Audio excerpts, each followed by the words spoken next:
You guys, Honeybook Smart Files are finally here for everyone. I'm so excited. I've been waiting to share about this for ages. Ages. I can't even talk. I'm so excited. Let me back it up a little bit. Hi, I'm Amy of Amy Lynn Creative. I'm a brand photographer, and on this channel, I share tips and tricks for online business owners. I am sharing a lot about Honeybook lately, and here's why. They just came out with this incredible new feature. If you're not familiar with Honeybook, it is a game-changing CRM, perfect for service-based business owners, especially if you're creative. It makes my life easier, but not only that, especially with the new Smart Files release, it makes it really easy for me to create an absolutely seamless client experience, which is really the main reason I love it so much. So let's talk about Smart Files. Before Smart Files, Honeybook did have a really great system for sending contracts, proposals, all the things, brochures, questionnaires to your customers. But you still had to send a file and wait for them to respond and move on to the next step. And yes, you could create automations, but it still created stops along the way. With Smart Files, it creates kind of a flow that's not an automation. And I have a whole video about that, by the way, that I also released, so you can check that out as well if you're confused about the difference between Smart Files and automations. But this video is all about Smart Files. Okay, where was I? Smart Files. Okay, so creates this flow for clients to work their way through. First of all, it's really pretty, it's seamless, and it eliminates those stoppages. So instead of emailing a file, waiting for completion, emailing another file, they complete one page, they complete the next page, and they just move through this whole process. And you can customize that process to be whatever you want it to be based on your business and how you want it to look for your clients. So let's dive into my screen and take you behind the scenes of Honeybook Smart Files. Okay, welcome to my screen. I'm in Honeybook on the templates page, which is where you can find all of the templates for your Smart Files. To get to this page, you click Tools and then My Templates. I'm not going to share about this in this video, but up near the top right, you see the blue text that says Template Gallery. When you click that, it will take you to a gallery of templates available for you to start from. I am starting from scratch to show you around the template builder, and the template I build here will be available to you when you sign up for Honeybook using my link in the description below. Okay, let's get started. Click Create New and then Custom Smart File.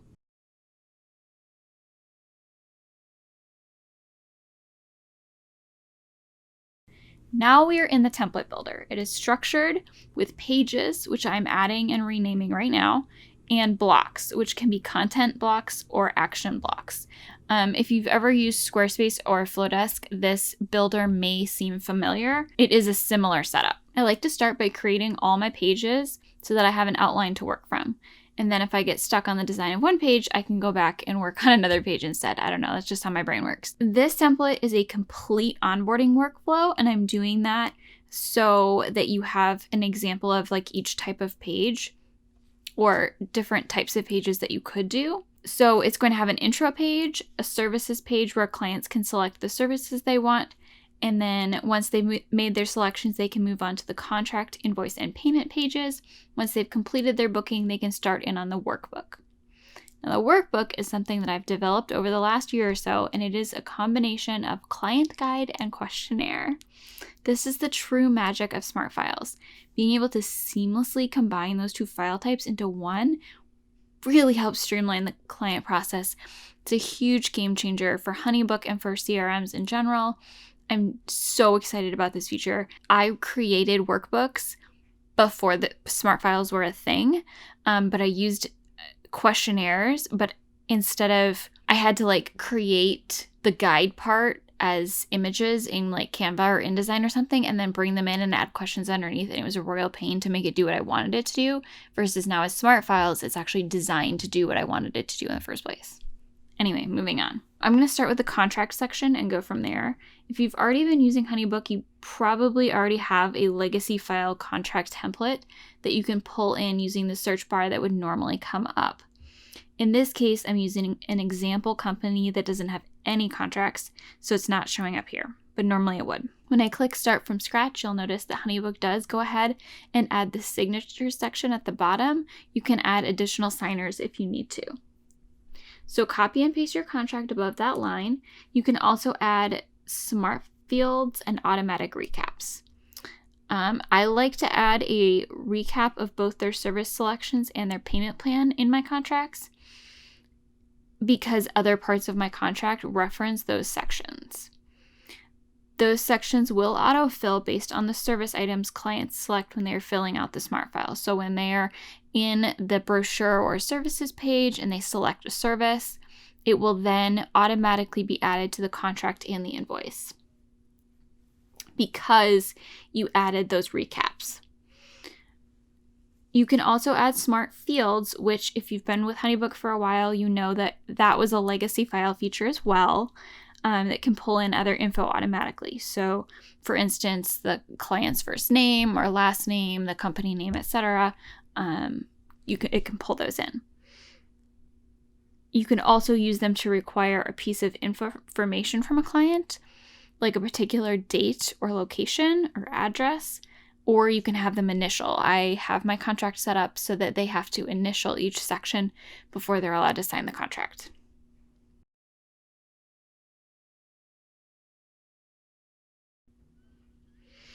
Now we're going to add our invoice and payment section. Note that Honeybook will actually create 2 different pages. So when you click on invoice and payment, it will automatically create 2 different pages, one with the invoice and one for payment. You'll also notice that on the right, there are 2 tabs in that section. There is a settings tab and a design tab. This is not unique to just this page, but I'm just talking about it at this point because I haven't really gone through that yet. But the settings tab is the technical stuff, a lot of the payment information, and the design is the look, so the colors and the fonts and things. Now for invoices, you have a number of things you can change, such as the billing recipient, the discount, the tax. You also have the option to make it a recurring invoice, which is a newer addition and a game changer for some business models. To be clear, if you have one project date that just has a payment plan, you do not need to create a recurring invoice.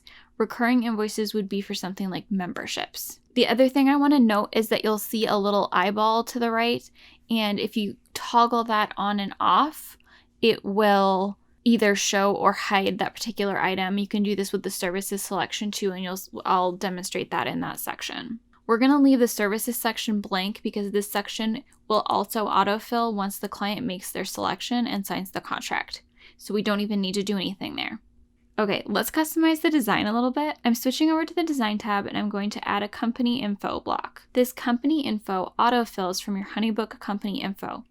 If you use this block, you cannot update the information itself inside of the smart file. You'd have to do that in your company settings. So in your main profile, your company settings, that is where this info is being pulled from, and that's where you have to edit it if there's something you need to change. I do want to clean up the format though by making it centered over the invoice. Sometimes the actual formatting and alignment features can be tricky, so I went back and forth between the editor and the preview until this looked right.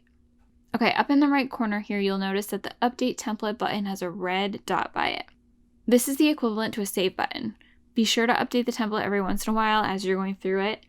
When you do that, it will give you an error message if there's something that needs to be filled out before potentially sending it to someone. For instance, in this case, it noticed that there was an empty service item that I hadn't deleted, and so it created an error because of that. Okay, now we're going to take a look at the payments page. Now with the payments page, the only thing you can edit is that header up at the top, and the only thing you can add is the company info, and you can just reformat that a little bit. They really don't want you doing a lot to this page because it is a payment page. Obviously, update the payment information for your business the way you run your business. Now that we've gotten that out of the way, let's go ahead and take a look at page 1, which is our welcome page. I went ahead and clicked the plus sign to add a block.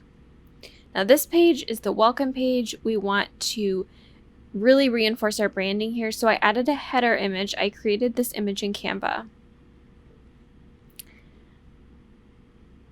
I did go back later and change this header to blue, but right now I left it white. I then added a text section. To come up with your text options, select the whole piece of text with your mouse, and those options will come up and you'll be able to select from them. Okay, I tidied up the welcome page a little bit. I did skip that part. This video is already ridiculously long as it is. I'm adding a layout now. So layouts are pre-made designs or templates that are already started for you. They're block layouts to kind of get you started, get you in a direction so that you're not starting completely from scratch. You can obviously do that too. I'm just demonstrating the layout functionality here by adding an image on the left, some text on the right. You can see you can drag the columns. On the right hand side, you'll see that the set of 2 columns is selected, but you can also choose 1 or 3 columns. You can see when I scroll over that text, there's a little plus sign that comes up. That plus sign allows you to add a little section below or above it. So that's how you can add an image above or below the text, or you could add a divider or another section of text in a different style. If you want to have multiple fonts or multiple weights, sizes of text, etc., that's when you would want to add another little section instead of leaving it in the same one. I sped this next section up a bit just to keep the viewing time down, but this section I'm adding a few different blocks, and I decided to add alternating blocks to kind of break up the paragraphs a little bit. But I'm just making edits to the text by selecting it, and the options will come up for bold or whatever is needed. Now, to help shortcut the process a little bit, when I added a block, I clicked layout and I chose a layout. So these are predetermined groupings of items that kind of help speed things up a little bit. And then from there, I'm moving things around. I also cropped in a circle. When you click on a photo, you can either replace or crop it. You'll see that option pop up in the right-hand panel. And just like that. And you're able to crop it in various ways, like a square, rectangle, certain aspect ratio. You can do it custom. I like cropping things in a circle sometimes just to add a little bit of design interest. And there you can see the preview of that. I skipped ahead a little bit, but basically I added a background image to that middle section and made a few other changes. This template has actually morphed quite a bit since I recorded this. And you can see a more polished version of it in another video. I did a video with design tips and tricks, different hacks for making the design a little bit more professional looking. And you can find that video. I'll put a card up above for you to click on that. And it just gives you a little more in-depth look at the customizations you can do with Smart Files. Okay, we're moving on to the services page, and there is a lot to unpack here. First, I added an action block, a services action block, and you can see I'm actually reusing services from another template to give us a head start. But on the right-hand side, there's a ton of options. We're back to those 2 bars, the settings bar and the design bar. This page is interactive, so clients can select the service item and then it's added to their cart. There's a few different ways to showcase that. You'll really want to play around with these blocks because how you use them is really going to be dependent on how you run your business. I'm adding photos and refining the look with a circle crop. I really like my circle crops. And you can also see that there's options. You can require the client to select one option, allow them to select multiple options, or just view. And again, that's going to depend on how you set this up. You can also change the layout of the rows. You can make columns or rows, 2 columns or 3. And this just kind of depends on your services and how you want it to look.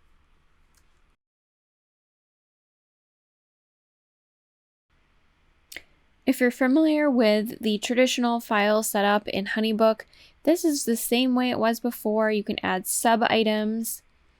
They show up a little more nicely now. You can turn things on and off. Remember I talked earlier about the little eyeball feature. You can turn on or off different parts of those sub-items. Again, you're really going to want to play around with this to see what options you have.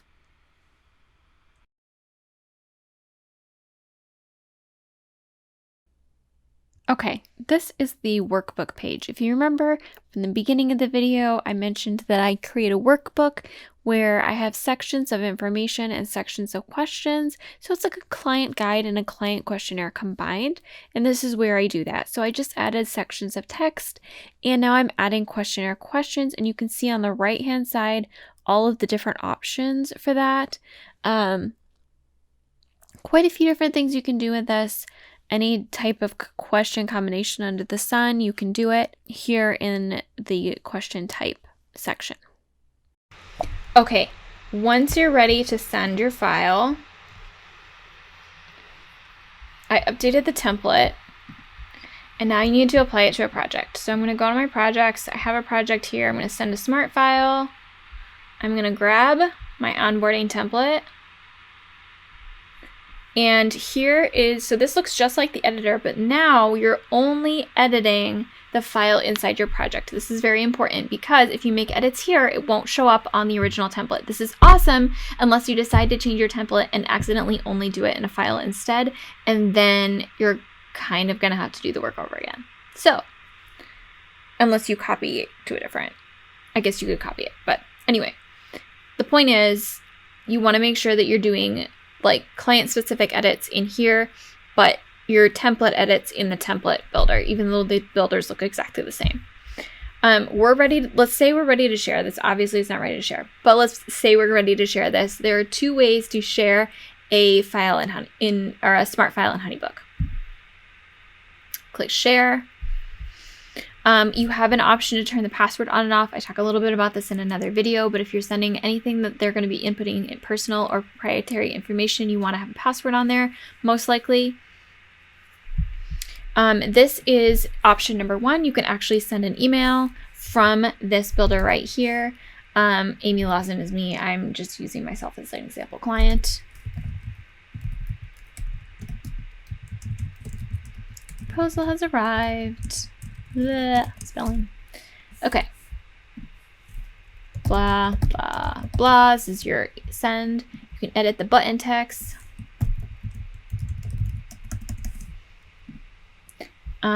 So to see how this is going to look, you can click the little eyeball and view it on both desktop and mobile. It looks so professional except for the blah, blah, blah. So they can click the button, and that button takes them to the smart file. If you just want to copy paste the link and send it, you can absolutely do that too. That is the second way to send it. It's really helpful, especially if for some reason Honeybook emails are not able to get through your client's spam blocker. I work with a state entity that I can't send Honeybook emails to because they always get caught in their spam filters. So I just send through Gmail, and this is a lifesaver for that. Create a link. The only thing with this is that when you create that shareable link, it will automatically change the status of your file from draft to sent. It'll always let you know this. It'll pop up with this little thing. But it's going to say it sent. Obviously, it didn't send, so you do need to paste that link into an email and send it to them. Otherwise, they will never receive the smart file. So that's really important for you to know. So create and change the sent. And now we'll go over to Honeybook or my Gmail and create an email and send it to them.